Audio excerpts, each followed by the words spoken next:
Donc, même si vous le savez tous, puisque vous êtes là, on va parler de local à global, comment on développe sa croissance en maîtrisant son SEO international. Donc peut-être en introduction, Virgile, je te laisse te présenter, parce que c'est bien de savoir à qui on écoute en ce moment. Effectivement, donc Virgile Kenum, je suis directeur SEO chez iProspect depuis 2021. Auparavant, j'ai évolué comme team leader et puis bien sûr consultant, ce que je fais toujours, hein. Donc consultant 360 sur les trois leviers, sur les trois piliers du SEO. Donc j'interviens aussi de temps en temps comme formateur. Et je remercie Virgile pour son implication, sa présence, le temps que tu nous donnes là et que tu donnes à notre audience pour cette magnifique conf. Parce que moi, je sais qu'elle va être bien. Vous ne le savez pas encore, mais nous, on a répété. Et donc, je sais que ça va être au top. Et donc, moi, Corentin Mirande, je suis Head of International Development pour CMJ. Donc, je m'occupe de l'ensemble des activités internationales avec mon équipe. Ça fait un petit moment que je suis dans le monde du SEO. Ça fait 7 ans que je suis chez CMJ. Avant ça, sur du développement. Et puis, à force de développer des sites web, de ne pas comprendre qu'est-ce qui amène le trafic sur un site, je suis venu au SEO comme ça. Grosse spécialité sur le contenu forcément, puisque je suis chez SMJ, et les différents, nos grands secteurs d'activité, donc le e-commerce, la finance et les médias. Ça m'arrive souvent de faire un petit bilan du nombre de clients accompagnés. J'en suis à plus de 1000 projets, donc commence à avoir un petit peu d'expérience qui partent avec mes cheveux au fur et à mesure. Donc voilà. On va essayer de faire des petites blagues. On est sur la fin de journée. On va essayer de faire ça aussi intéressant que fun. Donc, désolé, il y aura des blagues ratées, mais c'est comme ça. Au moins, vous aurez un petit sourire. Peut-être tu peux nous dire qui est iProspect France en 2 mots? Bien sûr, bien sûr. Donc iProspect, c'est l'agence média omnicanal. Ce qui nous caractérise, c'est l'intersectionnalité entre les expertises, le conseil. Comme vous pouvez le voir à droite, on peut nous retrouver sur les différentes problématiques liées à la mesure, à la data, ainsi que tout ce qui va être le e-retail et le social. Donc on est présent dans plus de 93 pays, 120 bureaux, plus de 8000 experts un petit peu partout dans le monde. Et si je recentre vraiment sur l'expertise SEO, on est plus d'une vingtaine de consultants et à peu près 10 langues travaillées. On va retrouver des experts techniques comme Alexis Rilko, que vous avez peut-être vu au SMX, Marie Torres, et puis des experts plus 360 comme Johanna Kazan, Pauline Brénon, Olivier Jacot. Sur les clients qu'on va accompagner à l'international, vous allez retrouver Kering, le groupe FBD et également Petit Futé. Nous, après, voilà, on a une approche vraiment autour du One Search, donc avec les synergies SEO, SIA. Et dans les points importants, c'est qu'on a quelques partenariats exclusifs, entre autres avec Pinterest. On a une R&D aussi qui est vraiment innovante et on s'appuie dessus ainsi que sur les meilleurs outils du marché. Quelle belle transition. Pour présenter CMJ, alors vous en avez certainement entendu parler si vous êtes inscrit. Pour ceux qui connaissent moins, donc nous, on est la plateforme SEO dédiée à la stratégie de contenu et à la performance des contenus. Je pense que c'est surtout ça qui est intéressant. Quand on parle de performance, on va à la fois parler de visibilité, trafic, conversion, revenus provenant du SEO, mais aussi de productivité. C'est vraiment les 2 grands axes. Aujourd'hui, on travaille avec plus de 400 clients dans 15 pays, disponibles dans 15 langues.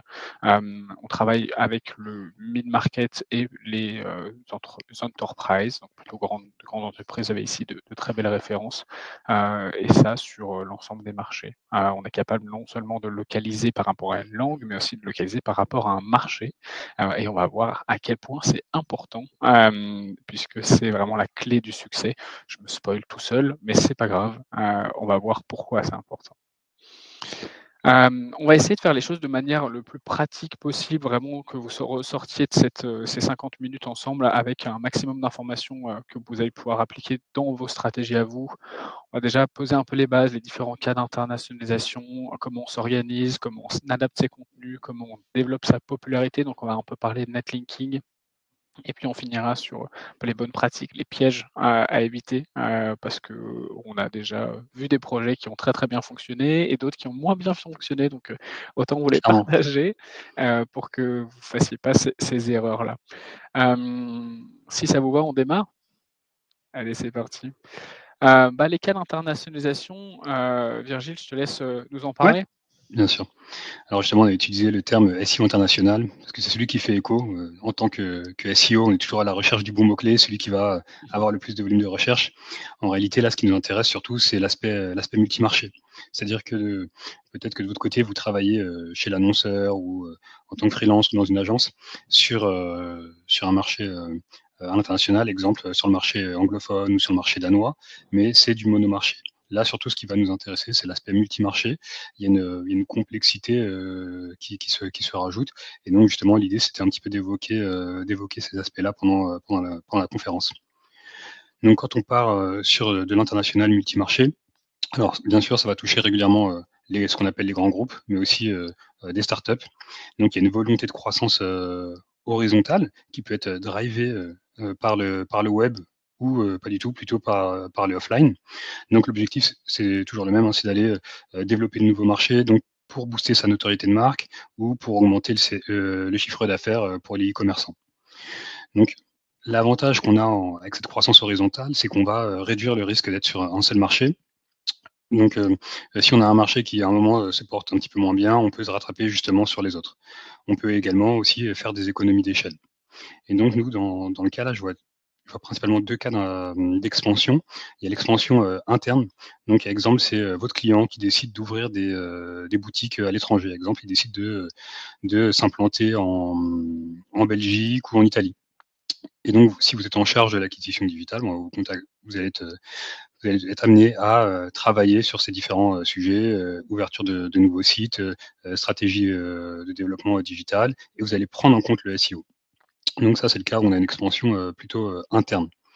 Une acquisition, l'autre cas, ça serait une acquisition externe. Et donc, exemple, vous avez votre société qui a décidé de racheter potentiellement un concurrent sur un autre marché. Et là, vous allez être amené justement aussi à intégrer de nouveaux marchés dans votre stratégie. Là, ça peut être un petit peu plus complexe parce que vous partez pas de zéro comme dans le cas précédent. Vous allez partir avec des sites qui sont déjà existants, qui ont déjà une certaine vie. Et donc, vous avez potentiellement de la dette technique, vous avez des stacks entre celui sur lequel vous êtes et celui sur lequel vous arrivez qui ne sont pas similaires. Et donc, ça peut être un petit peu plus complexe. Donc, voilà les 2 cas, les 2 cas qu'on peut régulièrement rencontrer justement dans le SEO, dans les SEO international. Ce qui Le est point intéressant, important, excuse-moi, pardon. je te laisse finir, mais ce que Non, je je disais disais, le vas-y, point vas-y. en fait, c'est qu'en fonction du poids du SEO dans le mix marketing, vous aurez plus ou moins de facilité à faire passer votre stratégie et vos recommandations. Si vous travaillez pour un client pour lequel le SEO est vital, vous allez être extrêmement effectivement scruté, mais ça va être extrêmement, votre avis va être extrêmement bien pris en compte. Alors que justement, si le SEO représente très peu dans le mix marketing, bah, vous aurez un peu moins voix au chapitre. Ouais, bah, ça tombe bien que tu aies fini sur ça, parce que c'était ce sur quoi je voulais rebondir. C'est souvent des sujets stratégiques d'entreprise. Et si on est SEO ou même trafic plus global, c'est souvent des décisions qui nous sont imposées. On peut avoir notre mot à dire, on peut être consulté, on peut amener de la donnée, mais en fait, c'est souvent des sujets qui vont être plus larges que nous. Et forcément, quand on ouvre des magasins, il y a pas que le SEO et il y a bien d'autres choses. Pour autant, il va falloir vraiment adapter comment vous travaillez par rapport à ça. Donc, c'est encore une fois, moi, c'est mon cheval de bataille principal, c'est comment le SEO s'inscrit dans une stratégie marketing globale, et une stratégie d'entreprise au-delà de la stratégie marketing. Et là, on est vraiment en plein dedans. Et tout ça, ça demande quand même pas mal d'orgas. Virgile travaille beaucoup avec quand même des belles entreprises qui ont beaucoup de ressources, quand je dis ressources, ça peut être de tout type. Donc je pense que ton avis sur l'organisation va être hyper intéressant. Je vais essayer. Donc, tout d'abord, j'ai mis une petite image. Alors, c'est un petit clin d'œil à un événement mondial qui fait la une de tous les médias actuellement. En tant que Parisien et Dionysien, voilà, je suis particulièrement concerné. Donc, j'ai choisi cette image. En fait, ça provient des Jeux paralympiques. Et donc, l'idée, c'est justement d'illustrer le fait que pour performer, il faut être bien accompagné. Donc, c'est aussi valable. Là, c'est une athlète paralympique, mais c'est aussi valable pour les athlètes valides, hein. Je veux dire, si on n'a pas les bons supports, ben, on n'aurait peut-être pas eu de Marie-Josée Pérec sans Jacques Piacenta, on n'aurait peut-être pas eu de France 98 sans Aimé Jacquet.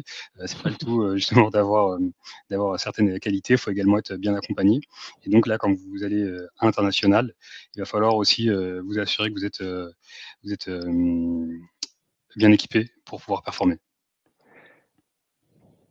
Donc là, j'ai remercié, justement, l'ami Corentin que vous voyez de face et il m'a transmis une petite photo, de dos. Voilà, il est fan de voyage et comme vous pouvez le voir, il est aussi, fan de sport. Ouais. Donc ça me permettait C'est d'illustrer un petit réaliste peu. en plus, hein. Ouais, et le C'est dingue tatouage a avec la terminé, photo. mais on n'en est pas loin. Donc l'idée, c'est, ce slide, c'est de la conceptualisation à l'action. En fait, quand vous allez, partir à l'international, justement, il y a différents éléments, à prendre en compte justement pour aller performer et à chaque fois, vous allez toujours partir, du contexte. Donc, votre contexte, si vous êtes, chez l'annonceur ou si vous êtes en agence ou en freelance, vous allez partir du contexte client. Donc, vous allez souvent avoir cette demande, on veut aller à l'international ou on est déjà à l'international, mais on veut mieux performer et donc vous allez devoir vous intéresser, au nombre de marchés, qui vont être, embarqués, quels sont les objectifs sur ces différents marchés et vous allez aussi pouvoir analyser la maturité de des marchés et également des équipes clients. C'est-à-dire que, si chez l'annonceur, il y a peu de personnes, qui ont une forte, compétence SEO ou qui ont, le temps nécessaire pour pouvoir gérer les projets, il va falloir que justement, du côté du support, donc de l'agence ou des freelances, qu'il y ait plus de temps prévu pour, la coordination, la transmission, de l'expertise et puis également les différentes analyses. Donc c'est extrêmement important de, s'appuyer sur, le cas spécifique, du projet. Chaque projet est différent et donc en fonction du contexte, on va pouvoir, adapter et pouvoir justement, trouver, un équilibre, pour avancer. Donc une fois que vous avez, récupéré le contexte, du client, vous allez pouvoir travailler justement sur la planification stratégique. Donc cette planification, stratégique, c'est, en amont d'abord, vous allez récupérer quelques informations, internes comme, les différents personas sur les différents, personas du client et à partir de là, vous allez justement pouvoir, construire votre stratégie. Vous allez définir aussi justement, comment dire? Les ways of working. Donc est-ce que pour ce client-là, il est plutôt nécessaire d'avoir un fort niveau de centralisation, une forte autonomie? Est-ce que c'est plutôt mixte? Est-ce qu'on a une organisation, au niveau des différents experts qui vont intervenir sur ce projet, multimarché? Est-ce que ça va être plutôt, une organisation en miroir ou est-ce que c'est plutôt asymétrique? Donc ça, bien sûr, vous allez vous baser sur votre expertise, votre expérience et puis également sur, les demandes, les besoins du client. Parce que chaque organisation va avoir des avantages et des inconvénients, hein. Vous pouvez avoir un petit peu plus quand c'est centralisé, vous aurez un petit peu plus de contrôle, un petit peu plus, d'harmonisation aussi, bien sûr un petit peu moins de, flexibilité et donc à chaque projet, il y a il y a une solution, à trouver, à définir justement avec le client. Ouais, ce qui est hyper intéressant dans ce que tu dis là, Virgile pense forcément, dans son métier en tant qu'agence, vous entendez, votre client et cetera. Quand vous êtes en interne, en tant que SEO, in-house, c'est exactement le même fonctionnement en fait. Quand vous travaillez dans une entreprise qui va s'internationaliser, pensez que, les différents, directeurs généraux de marché par exemple, c'est vos clients. Même si, ce sont des clients internes, c'est exactement le même fonctionnement sauf qu'ils on n'envoie pas de facture à la fin du mois, mais bon, là, c'est le même fonctionnement et donc tout ce qu'on vient de vous dire là, tout ce que Virgile vient de vous dire là, s'applique exactement de la même manière. Ça vous permettra de formaliser, d'avoir un niveau, de ouais, de cadrage qui va vous permettre que les choses avancent bien et qu'on ressorte, qu'on revienne pas, 3 pas en arrière à chaque fois qu'on en fait un en avant, quoi. Donc hyper important, même quand on est, en interne. Exactement, ça s'applique, totalement si vous êtes, justement, chez le client et ça va être, vous allez justement être, partie prenante et en fonction, du temps que vous avez justement pour, coordonner les différents experts sur les différents marchés, vous allez devoir, déléguer ou pas, une partie des missions. Donc voilà, ensuite on a cette planification stratégique qu'il faut valider justement avec, l'agence, les freelances ou autres avec lesquels, vous êtes amenés à travailler et même si c'est en interne aussi, parce que vous avez aussi des fois des agences, interne au sein de votre groupe et donc il va falloir vraiment, répartir les rôles. On part souvent d'un RACI pour définir qui est responsable, qui doit être consulté et cetera. Donc ensuite, ça va être de l'activation opérationnelle, hein. Donc, il y a toute une phase qui va être justement de potentiellement proposer, des trainings, aux marchés qui en ont besoin. Ça va être de partager les guidelines pour, s'assurer qu'il y ait des façons de travailler, de restituer qui soient similaires d'un marché sur l'autre et que tout puisse être, coordonné entre les différents marchés. Donc c'est la principale difficulté quand vous allez aller sur du SEO multimarché. Donc après, pour bien s'assurer que justement que tout fonctionne comme attendu, ce qui est important aussi, c'est de fixer des objectifs. Donc vous pouvez utiliser différents types d'objectifs, hein. Ça peut être des objectifs SMART au niveau des marchés. Vous pouvez utiliser aussi la méthode OKR. Donc il y a pas forcément une solution. L'idée, c'est de trouver celle qui vous convient et d'avoir bien en tête le fait que vous pouvez vous appuyer sur ces différentes méthodologies pour performer. Donc, qui dit expansion, c'est l'occasion de se développer, de gagner, mais il y a aussi une question de coût. Donc, quand on va parler de coût, je parle principalement des ressources et des outils. Donc, vous allez investir justement sur des consultants sous différentes formes. Et donc, vous allez avoir ce qu'il faut savoir, c'est que vous allez avoir un coût du travail qui va être différent d'un marché à un autre. Genre un consultant aux États-Unis, en France ou sur le marché asiatique, exemple en Thaïlande, c'est pas forcément le même coût. Vous avez une réglementation également du travail qui va varier. Et donc, ce sont des choses à prendre en compte. Également pour l'organisation face au travail, vous allez avoir des personnes qui vont travailler sur différents fuseaux horaires. Et donc tout ça, c'est des complexités qu'il va falloir prendre en compte justement pour que justement le projet performe. L'autre point d'attention, il est sur les outils. Donc, sur les outils, vous avez l'habitude de travailler avec un outil spécifique, par exemple sur votre marché français, et donc il peut être excellent, mais des fois, il ne sera pas forcément aussi pertinent à l'international. Pourquoi? Parce que il vous permettra pas de remonter les données sur le marché US ou sur le Mmh. marché vietnamien, par exemple, où il vous remontera des données, mais pas avec la même fiabilité. Donc, Ça, c'est c'est des points vraiment qu'il un faut gros prendre en compte. classique, hein. Et vu que c'est sur ça que vous allez baser toutes vos recommandations, typiquement les rank trackers, les outils qui vous donnent les volumes de recherche et cetera, faites vraiment attention, faites des tests, et comparez. Pensez pas que c'est parce que ça marche bien en France ou dans un autre marché que ça va bien marcher sur les autres. C'est pas vrai. Donc faites des tests. Clairement. Et ensuite, des fois, il va y avoir une question de coût qui est à prendre en compte. Vous allez ouvrir de nouveaux marchés et il y a des coûts associés aussi qui peuvent très rapidement monter. Donc effectivement, c'est sur ce type de projet, faut être extrêmement vigilant. Exact, et donc ça demande pas mal de prépa tout ça? C'est ça. Donc justement, on a toute cette phase, on parle de prépa, il y a toute cette phase préparatoire. Donc l'idée, pour moi, le SEO, c'est un moyen justement d'analyser aussi la viabilité du marché. Et donc souvent, vous allez être accompagné, on va vous accompagner en tant que consultant, quelle que soit la forme, justement pour analyser la demande. Donc justement, quand ça peut des fois venir d'un petit peu plus haut, on décide d'une expansion sur un nouveau marché. Et d'un point de vue SEO, c'est de revenir et de dire, bah voilà, sur notre marché, on a globalement tel volume de recherche sur ces différents mots-clés. On est en capacité d'aller faire potentiellement tel type de chiffre d'affaires via le SEO. Donc ça, voilà, vous allez permettre d'analyser justement un petit peu, oui, la viabilité du marché à travers différentes études. Et également, vous allez faire des benchmarks. Donc ça permet d'identifier les best practices. Exemple sur le marché sur le marché US versus ce qui se fait sur le marché UK, vous allez avoir des différences parce que c'est pas forcément le même type de concurrent. Pourquoi? Parce que certains marchés, vous aurez plus de marketplace, de l'autre, il y aura l'aspect éditorial qui sera peut-être un petit peu plus costaud, il y a l'aspect légal aussi qui peut être pris en compte.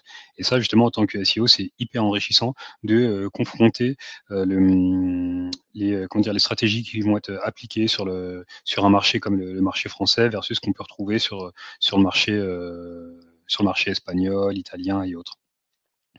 Donc une fois que justement vous avez toute cette phase préparatoire, l'idée après c'est de transcrire tout ça opérationnellement parce que le SEO pour moi ça reste un métier d'exécution. Donc ce qui est le plus dommageable, hein, genre sur votre projet, c'est de ne rien faire. Genre les projets où justement ça n'avance pas assez. Donc il faut avoir une vision claire et puis ensuite faut avancer, avancer, avancer. Et donc là, assez classiquement, comme vous le faites un petit peu tous sur vos projets en France, ça va être de l'accompagnement technique avec du crawl, de l'audit, une roadmap priorisée. Ça va être de la création de contenu, de l'enrichissement de contenu, un travail sur le maillage interne et également sur le LinkedIn. Donc ça, voilà, c'est un petit peu le cœur du métier. Et bien sûr, le fait de travailler sur un gros volume de marché, ça ramène une certaine complexité. Donc là, l'idée, c'est d'avoir les bons éléments de suivi, hein. Donc, que ce soit pour la gestion de projet avec du Trello, du planner, genre d'avoir également des outils qui permettent de centraliser l'information pour justement s'assurer qu'on avance comme planifié. Ouais, je reviens sur un truc que tu as dit qui est hyper important, je pense, c'est quand on veut faire de la strat internationale, très souvent, on va prendre le temps, de bien définir sa stratégie ou on va le faire faire. Mais surtout ne vous arrêtez pas là. Le pire qui puisse vous arriver, c'est, moi ce que j'appelle l'effet PDF comptable, c'est-à-dire que vous avez une stratégie qui est magnifique, qui a été pensée par des gens brillants et en fait, il y a rien qui se passe derrière parce qu'elle n'est pas exécutée. Donc chacune des choses qui sont dans votre stratégie doit être découlée en action avec à chaque fois un responsable, une date.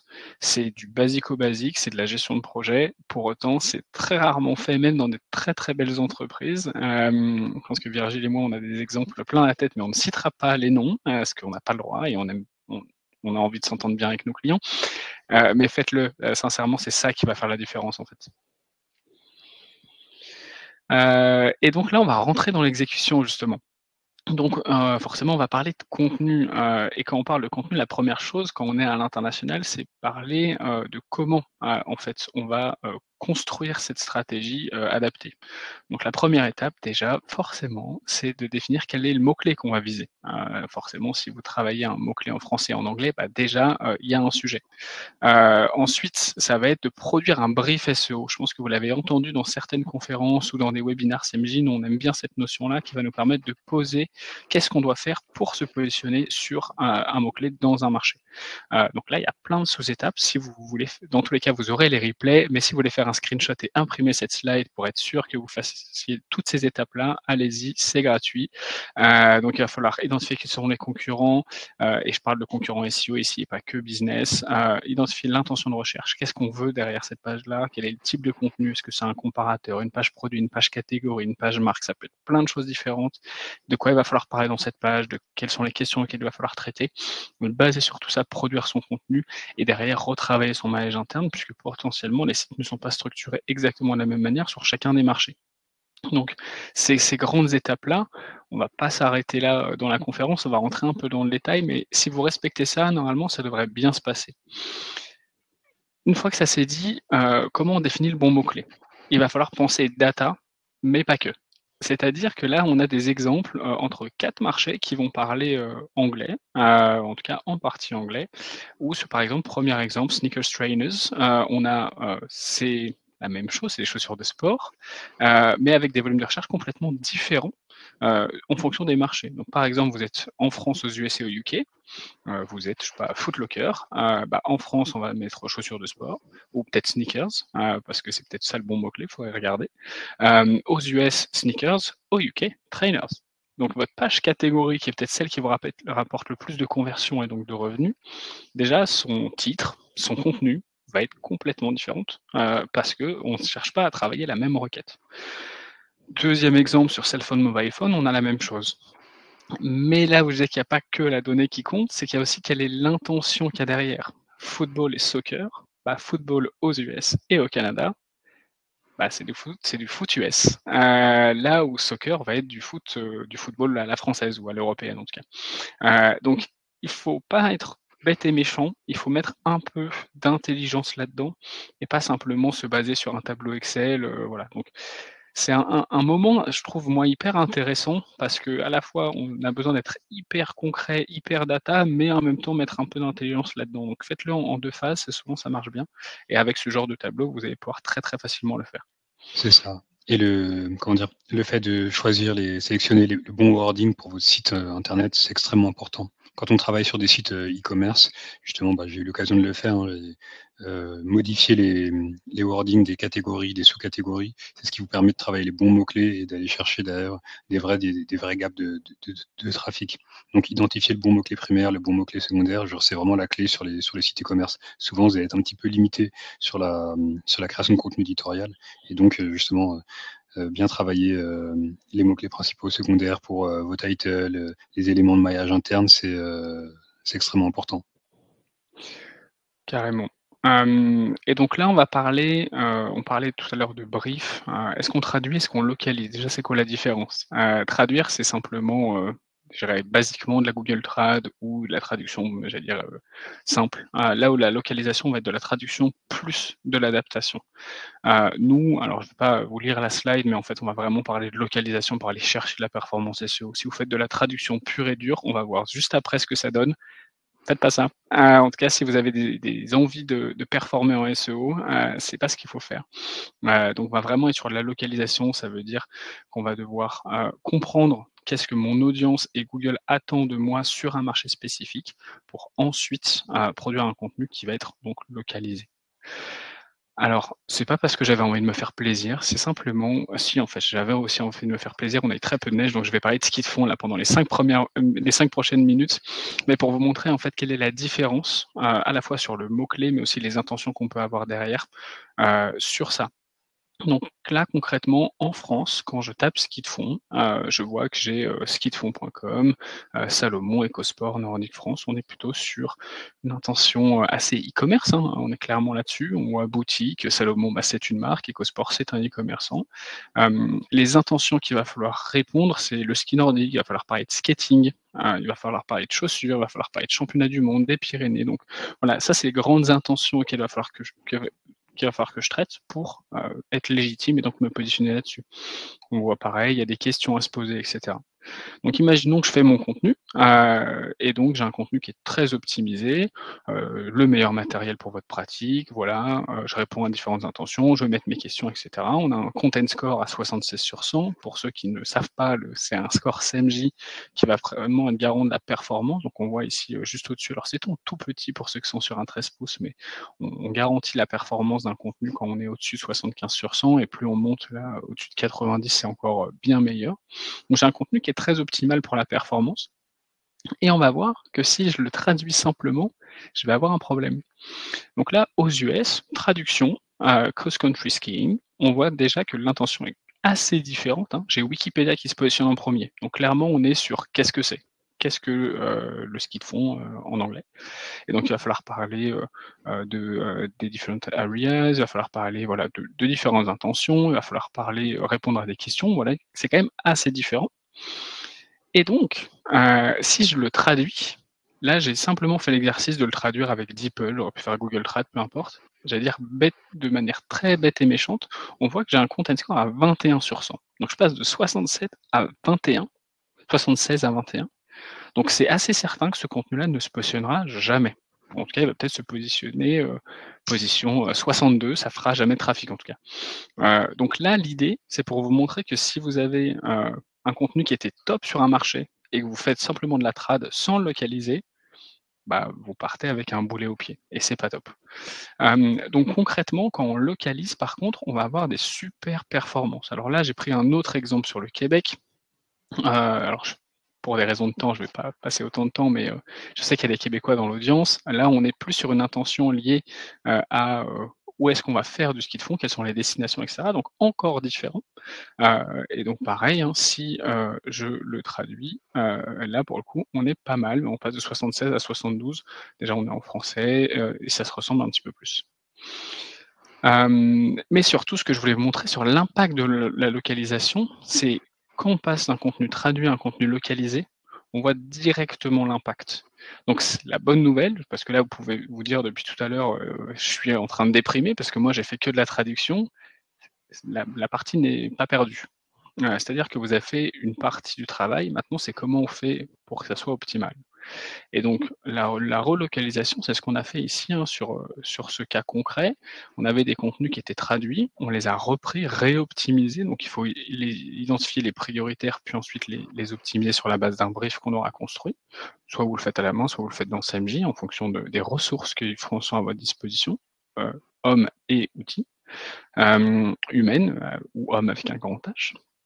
Et on localise nos contenus, et on voit directement les performances. Donc là, on est à plus de 107% de croissance, donc c'est des chiffres qu'on a envie d'atteindre.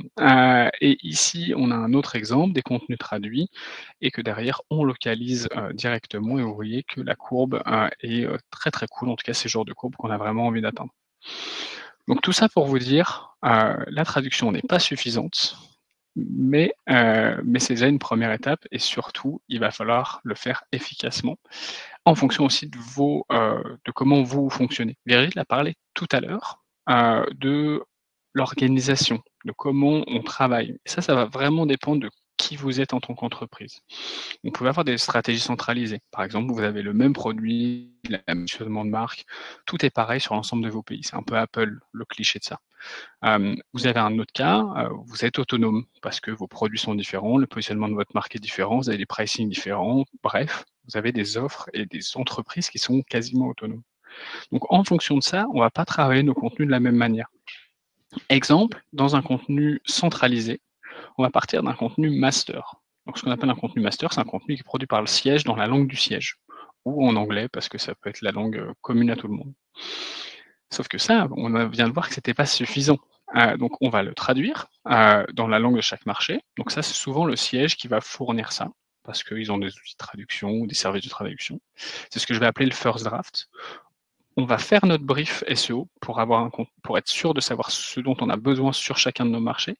On adapte ce first draft par un rédacteur local aussi pour être capable de comprendre, enfin d'avoir de la finesse culturelle selon le brief SEO. Et là, on intègre le maillage interne et on mesure nos résultats pour potentiellement une réoptimisation sur une temporalité qui est liée à notre business. On a mis tous les trimestres parce que c'est une moyenne.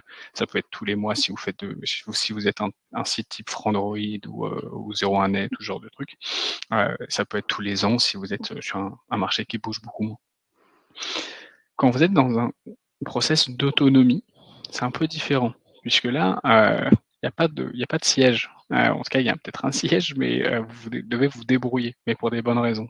Donc, il va déjà falloir définir notre stratégie de contenu local. Donc, soit vous êtes capable de le faire parce que vous avez l'expertise et le temps, soit vous le faites faire. Et ça, je vous conseille de surtout pas passer à travers, parce que si vous n'avez pas votre stratégie, vous allez droit dans le mur. Ensuite, basé sur la stratégie de mots-clés que vous aurez définie, vous faites votre brief SEO, vous produisez votre contenu selon ce brief SEO, vous intégrez votre maillage interne et encore une fois, là, vous mesurez vos résultats.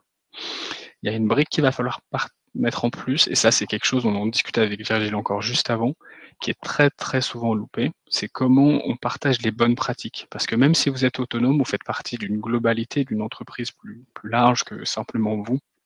Et donc, il y a peut-être des choses que d'autres pays ont fait qui sont au top, et que vous ne savez pas. Et à l'inverse, les autres ont peut-être fait des erreurs, et vous êtes en train de faire la même chose parce que vous ne savez pas que c'est une erreur. Donc, créer un channel Slack, créer des réunions mensuelles, des cafés entre SEO, peu importe, au sein de votre entreprise pour dire moi j'ai fait ça, c'était top, j'ai fait ça, c'était nul, pour telle raison, donc je vous conseille de faire ça, et vraiment créer cette émulation entre les différents pays, même si vous êtes autonome. Il peut y avoir des petits sujets un peu politiques parfois, etc. Essayez de mettre tout ça de côté, parce que ça fera vraiment performer votre entreprise au global, mais aussi votre propre pays de manière beaucoup, beaucoup plus forte. On a beaucoup parlé de contenu, mais le SEO, c'est pas que le contenu, même si c'est hyper important. Virgile, tu peux nous parler un peu de popularité?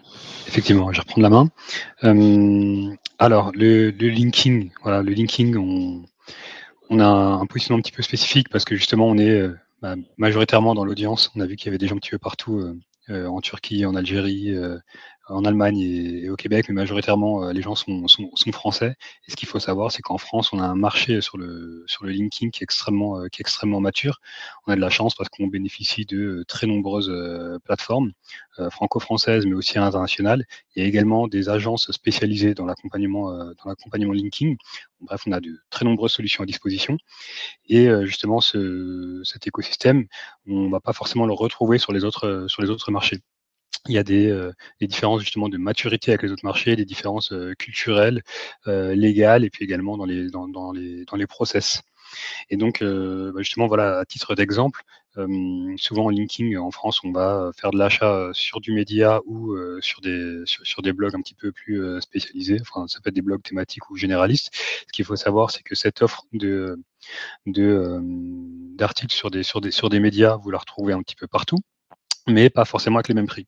En France, vous allez compter en général entre 2 et 5 K justement pour un article, sauf que pour un article sur un site similaire, vous allez faire x5, x6 pour aller aux États-Unis ou au UK. En Allemagne, vous allez être sur un tarif qui reste globalement similaire, mais vous avez beaucoup moins une offre beaucoup plus réduite. Donc ça fait partie des différences qu'on peut avoir d'un marché à l'autre. Ensuite, également sur les blogs, vous allez avoir des blogs à très petit prix sur le marché français. Et c'est des tarifs que vous retrouverez pas forcément sur le marché UK, US ou allemand. Donc voilà, vous avez pas forcément les mêmes offres d'un marché sur l'autre. Et donc, quand vous construisez votre stratégie, c'est des éléments qu'il va falloir prendre en compte. Vous allez devoir en tenir compte quand vous créez votre stratégie, mais également pour convaincre, si vous êtes chez l'annonceur, les différents responsables de marché, donc au niveau SEO, de ce qui doit être fait. Nous, c'est des discussions qu'on a souvent chez iProspect. C'est que justement, nous, sur le marché français, on va régulièrement proposer du linking. Et sur le marché UK, eux, déjà, ça n'existe pas, le linking, enfin, dans le sens acheter des liens comme ça directement. C'est toujours, on va dire, enrobé. C'est ce qu'on appelle de l'outreach, donc c'est de la relation presse. Et il y a des avantages et des inconvénients. C'est-à-dire que si demain vous êtes dans une stratégie qui est vraiment orientée performance, et vous vous dites demain, bah voilà, j'ai une sélection de pages, je veux activer une cinquantaine de liens vers le site et j'aimerais que ce soit fait sur le premier trimestre, c'est faisable côté français. Par contre, sur le marché anglais, ce sera pas faisable comme ça. Parce que justement, il y a toujours cette notion de relation presse et autres qui va être prise en compte. Par contre, il y a également des avantages à confronter différentes méthodologies, parce que justement, ça permet d'avoir une réflexion aussi plus large sur comment est-ce que je veux communiquer et comment est-ce que je vais faire en sorte justement d'avoir in fine des liens qui vont pointer vers mon site. Donc comment je vais développer ma popularité. C'est des stratégies qui sont quand même différentes, et le fait de confronter les idées, comme toujours, ça peut être un petit peu difficile, mais il y a de réels avantages. Genre, des choses auxquelles nous on croyait un petit peu moins, et puis on a vu les résultats justement avec nos collègues anglais principalement. On a pu voir justement comment ils arrivaient aussi à développer la popularité de certains sites. Après, bien évidemment, je trouve qu'on n'est pas forcément sur les mêmes budgets. Genre, ce Ça demandera de qu'on a l'éducation aussi, hein, pas mal exactement. en interne. Et après, si on voilà, des petites différences comme ça qu'on peut retrouver, aux États-Unis, justement, on en parlait avec un de nos partenaires, mais ils font beaucoup moins d'encre optimisée aux US que ce qu'on peut trouver en France. En Allemagne, on sait qu'aussi c'est plus difficile d'avoir des liens en do-follow. Donc voilà, payer des liens en no-follow et autres, c'est pas des choses que nous on va faire. Mais voilà, il y a quand même des vraies différences culturelles qu'il faut prendre en compte lorsqu'on souhaite développer la popularité d'un site. Yes, donc on s'adapte à 100 et on évite les pièges. Alors je vois qu'on a été, dense dans nos et que le temps est compté, donc on va essayer d'aller vite pour pouvoir quand même avoir le temps de répondre à vos questions. Principalement 3 points de vigilance, Virgile. Ouais, c'est extrêmement important d'avoir une forte fluidité technique, de prendre en compte les fluctuations au niveau des paramètres légaux, hein, et puis de prendre en compte aussi les habitudes les différences en termes d'expérience utilisateur. Voilà, juste un petit message pour toi, Corentin, je vois Vanessa Braque qui a mis: «Traduire, c'est trahir». Voilà. Ah! J'aime bien. Après, ne soyons pas non plus extrêmes, traduire peut être une première étape. Est-ce que c'est la trahison? Nous verrons. Je sais qu'il y a eu des questions, exactement sur cette slide-là, donc on va pas rentrer, dans le détail exact, mais est-ce qu'on fait du domaine par pays, du sous-répertoire, du sous-domaine, Virgile? Alors, en très rapide, genre, ça, vous pouvez faire un screenshot. De toute façon, vous aurez la slide à disposition. En général, moi, je vais m'arrêter sur 2 solutions. C'est soit du domaine par pays ou du sur-répertoire. Donc un domaine spécifique, exemple.fr. Et donc ça, c'est la solution qui est recommandée par Google. Effectivement, on identifie bien justement quelle est la zone géographique ciblée par le pays. Après, les inconvénients quand on part sur du multimarché, c'est qu'il faut s'assurer de pouvoir avoir un niveau de popularité qui soit décent sur l'ensemble des marchés.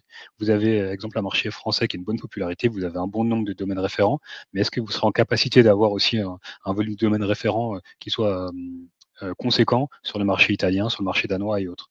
Donc voilà, ça c'est une vraie difficulté. Personnellement, je préfère vraiment aller sur du sous-répertoire et donc travailler avec différents folders. Je trouve que c'est ce qui est le plus à même de pouvoir de me permettre de performer. Après, il n'y a pas une bonne solution pour chaque cas. Si vous avez des stacks techniques qui sont très différents entre les différents pays, bah, vous allez peut-être être obligé de partir sur un domaine par pays ou du sous-domaine. Ce qu'il ne faut pas oublier, par contre, ce sera de prendre en compte aussi tout ce qui est hreflang, potentiellement l'usage de CDN. Et ce qu'il faut absolument bannir, c'est toutes les redirections forcées via IP. Donc, parce que justement, ça peut bloquer le crawl côté Google, et donc vous aurez des soucis. Donc, extrêmement important aussi d'aller faire du reporting. Vous pouvez regarder dans la Search Console, voir les différents pays qui vous génèrent du trafic, et voir est-ce que justement ça correspond bien à ce qui est attendu ou est-ce qu'il y a des points à investiguer. Mais même si Google fait ça sur ses propres sites, les paramètres d'URL, on évite. Totalement déconseillé. Le cadre légal. Donc voilà, on est en Europe, vous entendez souvent parler de la RGPD. Effectivement, l'Europe, c'est le pays peut-être qui aime le plus réguler. Bah, pas forcément. Vous avez également des réglementations similaires dans d'autres pays. Donc aux États-Unis, vous allez avoir le CCPA. Donc c'est également un cadre qui régule la protection des données des différents internautes. Et donc, c'est extrêmement important d'être accompagné. Souvent, ça va plutôt être les équipes web analytics, tracking et autres qui vont vous conseiller là-dessus. Rapprochez-vous aussi de vos équipes juridiques pour savoir ce qui est faisable ou pas.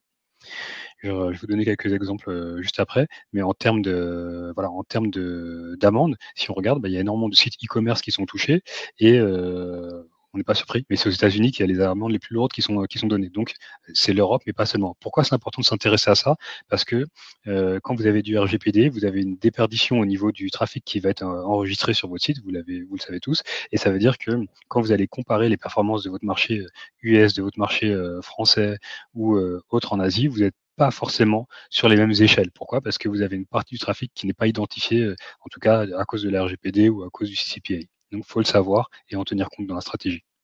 Donc ça, pareil, c'est une slide que vous pourrez regarder par la suite. Et donc, ça liste les principales réglementations qui existent de par le monde. J'ai mis le lien également dans les slides. Et donc, pourquoi est-ce qu'il est intéressant toujours s'intéresser à ces différentes réglementations et gouvernances?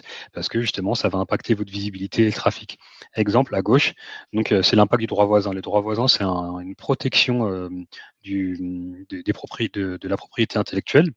Et donc, ce qui se passe, c'est que justement, Google, a été forcé de protéger le droit de propriété. Donc, ils avaient décidé de ne plus afficher justement les titres, les descriptions et le chapeau des différents sites médias. Et donc, si vous n'êtes pas au courant de cette réglementation et que vous n'analysez pas assez, bah, vous ne vous rendrez pas compte que justement, vous aviez une bonne visibilité sur le marché US, par exemple, vous arrivez sur le marché français, vous avez plus de title, plus de balise métadescription, et donc vous allez avoir des CTR qui vont s'effondrer. Donc là, après, hein, c'est facile à résoudre, il faut juste accepter le fait de partager justement ces différentes données. Ensuite, vous avez également entendu parler de la DMA. Donc la DMA, qu'est-ce que c'est? Justement, c'est pour limiter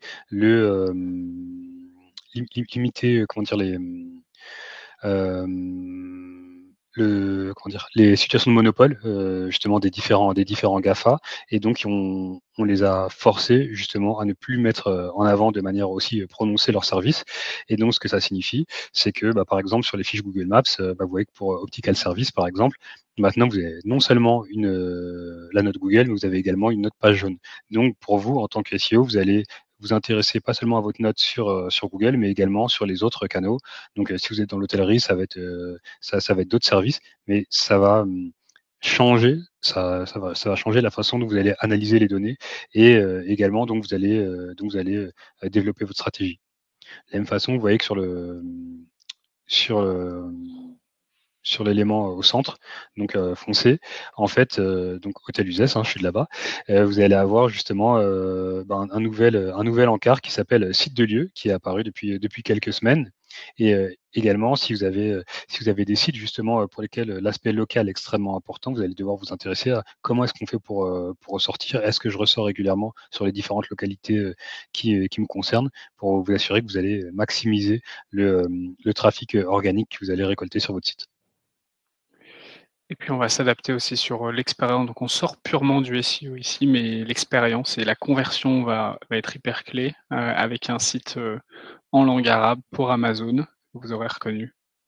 C'est ça, il y a le menu qui passe, de gauche à droite et cetera. Il y a une, lecture qui est différente et donc voilà, c'est un peu l'exemple, on va dire, parfait. Mais quand vous allez travailler sur du multimarché, vous allez avoir des fois une expérience utilisateur qui peut varier et ça peut impacter aussi, la façon dont les éléments ressortent sur votre site et donc c'est extrêmement important de vous assurer que, justement, il y a un impact sur le SEO qui reste limité. Exemple, sur vos différents, blocs de liens, vos différents contenus qui vont être visibles.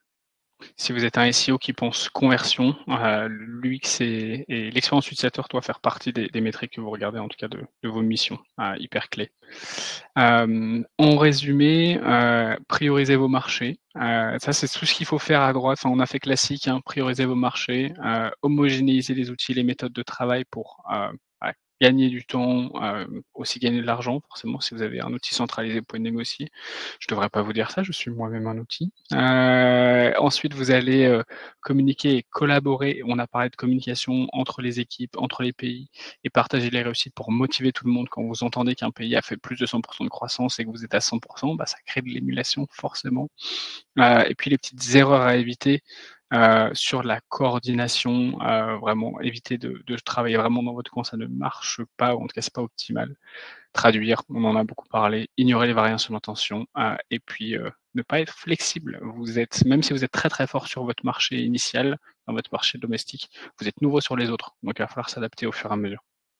Est-ce que tu as des choses à ajouter là-dessus, Virgile, avant qu'on passe aux questions?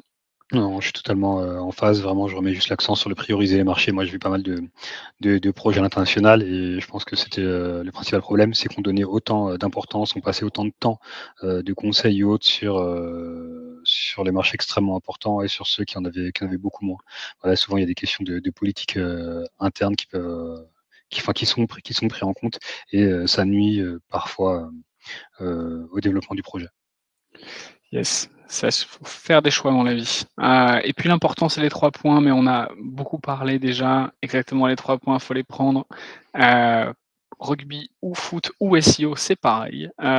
Dimensionnez vos ressources à l'échelle de vos ambitions. Si vous avez, vous voulez faire plus 300 de croissance et que vous avez un budget et le temps à allouer pour en faire plus 10, ça ne marche pas.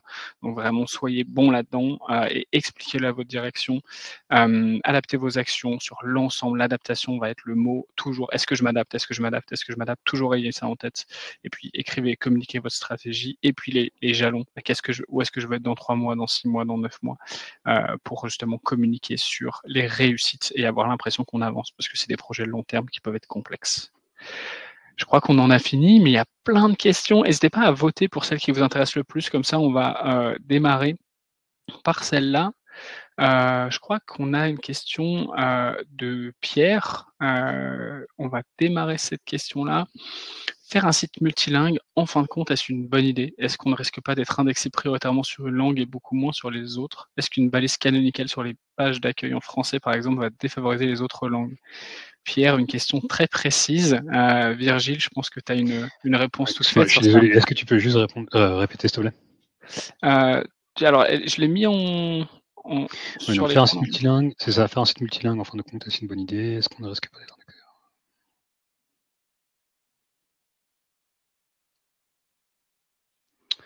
alors non, on peut faire un site, multilingue et très bien ressortir, genre, la meilleure chose à faire là-dessus, c'est tu peux, Pierre, je te tutoie, hein, un petit peu de benchmark, mais tu vas identifier qu'il y a de très nombreux sites qui ressortent à l'international, avec, des sites, multilingues, hein. Je peux t'en citer pléthore comme ça. De tête, bah, on le sait parce qu'on bah, c'est des clients, mais tu as le site, Courir qui est sur du, qui est en multilingue et qui performe extrêmement bien sur différents marchés. Ça, tu peux l'analyser avec différents outils tiers qui te permettent d'analyser la visibilité d'un site sur différents marchés. Ouais, donc juste bien gérer ces balises, tu as parlé de Canonical, mais on a parlé d'Hreflang tout à l'heure, tout ça va être, enfin, soyez techniquement au clair sur toute cette partie-là. Ouais, alors pour l'aspect international, c'est la hreflang hein, Mmh. que tu vas utiliser, mais tu peux avoir comment dire? Ta page, canonique sur le marché français et puis, la canonical, on s'en sert plus pour gérer, comment dire? Les différentes variations techniques. Yes, j'espère qu'on a répondu à la question. Une question qui est un peu, similaire forcément, toutes les questions se ressemblent. Une question de Justine, être une entreprise française, avoir son site 100 en anglais, US, c'est une bonne stratégie pour attaquer les US secteur biotech, donc contenu en anglais, OK aussi en France? Ouais. Alors ça, c'est un cas classique. Vas-y, tu Non, tout as à l'air fait, ça d'avoir pour attaquer le marché, anglais, c'est une très bonne chose. Donc, justement, surtout si c'est des contenus qui sont adaptés. Ensuite, ce qui est important, je pense, c'est de se reporter sur, parce que ça dépend de ta cible. Est-ce que, ta cible française recherche plutôt, en français ou, plutôt en anglais, surtout quand tu es dans le B2B? Et donc, la meilleure chose à faire, c'est de faire une petite étude, sémantique, d'identifier, les mots-clés qui sont utilisés, par ta cible, en t'appuyant, au départ sur les personas, de couvrir l'ensemble du buyer funnel et donc, tu vas identifier tes mots-clés et en fonction des volumes de recherche, tu vas pouvoir justement, hem, développer ta stratégie. Est-ce qu'il faut que de l'anglais ou est-ce qu'il faut, de l'anglais et du français? exact et vraiment penser, à faire cette étude-là avant de vous lancer. J'aime bien le fait que tu aies mis anglais US, quelque chose qu'on voit très souvent, c'est un anglais un peu générique, où on se dit: «OK, on a un site qui va faire, tous les marchés anglophones». Pas idéal du tout, parce qu'on ne parle pas en anglais de la même manière au UK, aux US, en Nouvelle-Zélande, en Australie et cetera, donc la localisation est hyper clé et si on est dans le domaine, là, de la santé, par exemple, pas vous voulez vous positionner sur, je sais pas, cancer, on a fait des choses plus fun, je préfère parler de ce qu'ils font personnellement. Bah, peut-être qu'aux en Australie, parler de, je sais pas, cancer de la peau, c'est hyper important parce que très recherché par notre audience, alors que peut-être je sais pas, en Irlande, on a peut-être moins ça. Et peut-être qu'on a d'autres types de cancers. Donc vraiment, faites cette notion de brief dont j'ai beaucoup parlé tout à l'heure pour être sûr que vous vous positionnez bien sur ce que l'audience et donc Google, va rechercher sur votre marché. Hem, il y a une question de Romain Didlot, mais je crois qu'on y a répondu sur, la meilleure, stratégie, sous-domaine, répertoire, domaine par marché. Est-ce que tu as des choses Ouais. à ajouter, Virgile, là-dessus? Non, pour moi, encore une fois, il y a pas une réponse, ça dépend un petit peu du contexte. Je veux dire, est-ce que techniquement, vous êtes, dans l'obligation parce que c'est un échange aussi avec vos équipes techniques, est-ce que vous êtes dans l'obligation d'avoir des sites sur, des domaines différents? C'est des cas qu'on peut rencontrer et là, dans ce cas-là, bah, justement, il faut s'adapter, soit faire du 100 domaine spécifique ou ça peut être mixte aussi. Ça peut exemple pour la Chine, si on attaque la Chine, on est obligé d'avoir, un site qui va être hébergé en Chine avec un point CN et on pourra avoir les autres marchés sur un seul et même domaine avec uniquement des répertoires. Donc, c'est vraiment, spécifique à chaque marché, à chaque client, je dirais, à chaque projet. Mais moi, je préfère, être quand j'en ai l'occasion, je préfère être, sur un seul et même domaine et gérer via les répertoires. C'est plus simple au niveau des analyses. En termes de coûts aussi, des fois, quand vous avez différents domaines, avoir des licences spécifiques pour les outils, alors que quand tout est sur le même domaine, c'est vu comme un seul site aussi justement par les fournisseurs, pour les fournisseurs d'outils, donc ça peut être plus simple. Ouais, carrément. Rien à ajouter là-dessus. Top ta réponse, nous sommes 100 alignés. Dernière question, je pense, et puis bien entendu, si vous avez d'autres questions, n'hésitez pas à nous joindre en direct derrière. Sana, qui nous demande comment bâtir un SEO efficace pour les e-commerçants qui lancent de suite sur différents marchés. Alors, pour démarrer, prioriser, prioriser, prioriser. Tous vos marchés n'ont pas la même importance, j'imagine. Et donc si vous pensez faire 80 de notre chiffre d'affaires sur, le marché X, bah, il faut mettre ses efforts principalement sur le marché X. Le SEO, c'est déjà énormément de travail, énormément de choses différentes à faire et à penser. Là, vous allez penser que vous allez, sur chacun des marchés, devoir faire tout ça. Donc prioriser les marchés les plus importants pour vous et peut-être ayez une stratégie de phase. Phase 1, je fais mon marché domestique plus 1 ou 2 marchés. Phase 2, je fais, d'autres marchés et phase 3, voilà, je fais le monde entier, par exemple. Ça vous permettra de gagner, enfin, d'être beaucoup plus efficace. Exactement puis je pense qu'il y a pas mal de questions auxquelles on a répondu déjà pendant la Ouais. conférence.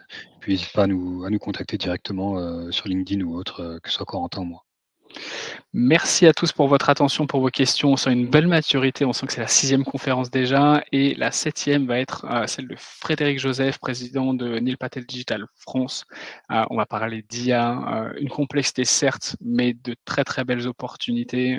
Donc je pense que ça va être très, très, beau. Frédéric a une expérience, incroyable, donc je pense que allez-y, ça démarre dans 3 minutes, donc le temps, de boire un café, il est peut-être un peu tard, de boire un verre d'eau, de passer aux toilettes, boum, vous y allez, ça va être top. En tout cas, avec Virgile, on vous remercie encore une fois. N'hésitez pas, si vous avez des questions, à nous joindre directement ou à nous contacter sur les sites, de iProspect France et de CMJ. On prendra beaucoup de plaisir à continuer la discussion avec vous. Merci à tous. Clairement, merci à tous.